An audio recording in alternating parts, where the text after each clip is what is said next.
குடும்ப emotional master checkup. குடும்ப emotional family emotional master checkup.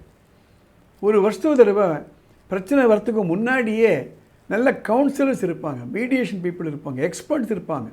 அவங்கள்ட்ட போயிட்டு ஒருத்தரோட ஒருத்தர் பேசி எப்படி இருக்காங்க, எப்படி போயிட்டுருக்காங்க, ஒருத்தர் புரிஞ்சுக்கிறீங்கம்மா, புரிஞ்சுக்கலையா, இதை பார்த்துக்கொள்ள வேண்டிய அவசியம் மிக அதிகமாக தேவைப்படுது இப்போல்லாம்.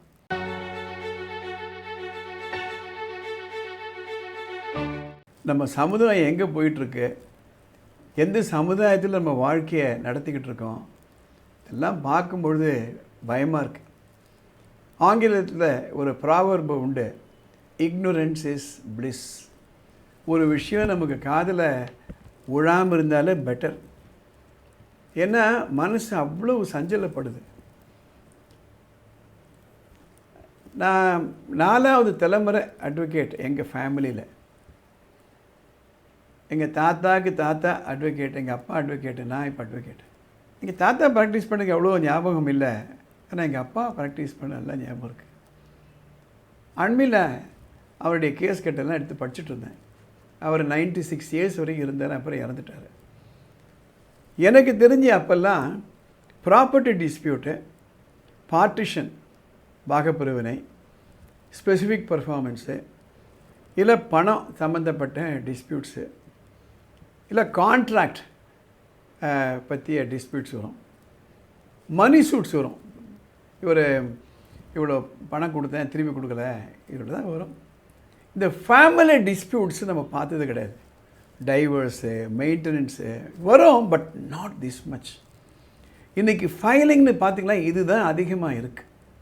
இது போன்ற ஒரு சமுதாயம் இருக்கிறதுன்றது நிறைய பேருக்கு தெரியாது. ஷாக்கிங். 25 வயசு, 28 வயசு, 30 வயசு இருக்கக்கூடிய தம்பதிகள் பிரியறதுக்கு கேஸ் போடுறாங்க. எதனால் இது நடக்குது?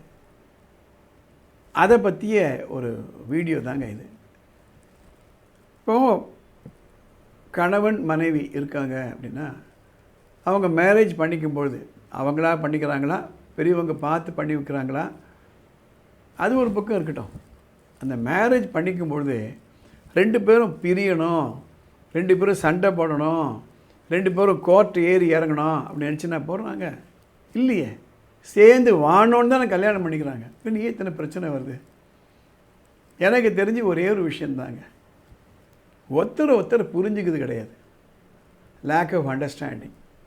2வது வளைந்து போகக்கூடிய தன்மை, ஃப்ளெக்சிபிலிட்டின்னு சொல்லுவாங்க ஆங்கிலத்தில், அது இல்லை. 3வது லேக் ஆஃப் எம்பத்தி. சிம்பத்தி இல்லை, எம்பத்தி. எம்பத்தின்னா மற்றவர்கள் பொசிஷனில் நம்ம இருத்தி பார்ப்பது. பசியோடு வராருன்னா நமக்கு அந்த பசி இருந்தால் தான் அந்த பசியினுடைய கொடுமை நமக்கு தெரியும். அது இல்லை. 4வது எமோஷ்னல் பாண்டேஜே கிடையாது. எல்லாமே ஒரு கான்ட்ராக்டட் ஆகிடுச்சு. 5வது அறியாமை. எனக்கு என்ன நடக்குது, எனக்கு என்ன உரிமை, சட்டம் என்ன சொல்லுதுன்னு தெரியல. நான் அடிக்கடி சொல்லுதுண்டு, இனிமேல் வரக்கூடிய காலங்களில் continuous education of youngsters is very very important. இப்போ முன்னாலெல்லாம் இத்தனை டிசீசஸ் கிடையாது. டயபெட்டிக்ஸு, பிளட் ப்ரெஷரு, மூட்டு வலி, ஏன்னா ஹெல்த்தியாக இருந்தாங்க. அதனால் மாற்று செக்கப்லாம் போக மாட்டாங்க. எங்கள் அப்பா அம்மாலாம் மாற்று செக்கப் போய் நான் கேள்விப்பட்டதே கிடையாது. ஆனால் அண்மை காலங்களில் பார்த்திங்கன்னா இயர்லி ஒன்ஸ் மாற்று செக்கப் போங்கன்னு சொல்கிறாங்க.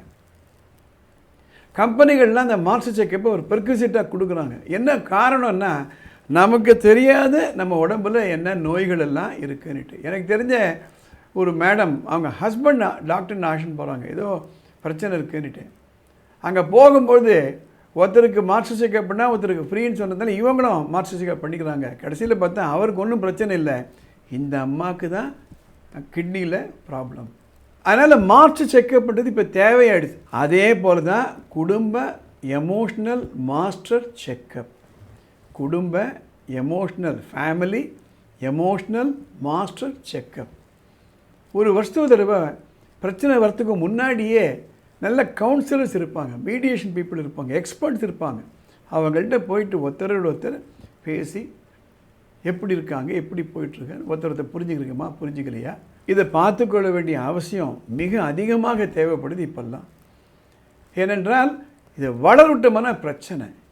என்கிட்ட கவுன்சிலிங் வரவங்க பார்த்தீங்களன்னா 2 வருஷத்துக்கு முன்னாடி இது நடந்தது சார், 4 வருஷத்துக்கு முன்னாடி இது நடந்தது சார், 10 வருஷத்துக்கு முன்னாடி இது நடந்தது சார், அப்படி வராங்க. இத்தனை நாள் என்ன பண்ணீங்க? அதனால் one has to go through a soul searching. One has to go through an audit of emotional balance. அது இருந்தால் தான் நம்ம எதிர்பார்த்த வாழ்க்கையை வாழ முடியும். ஃபேமிலி லைஃப் இல்லைன்னா பெரிய பிரச்சனை வந்துடுங்க. கொஞ்சம் யோசனை பண்ணி பாருங்கள். இதை நான் சொல்கிறது ஏதாவது உங்களுக்கு கரெக்டுன்னு புரியுதான்னு.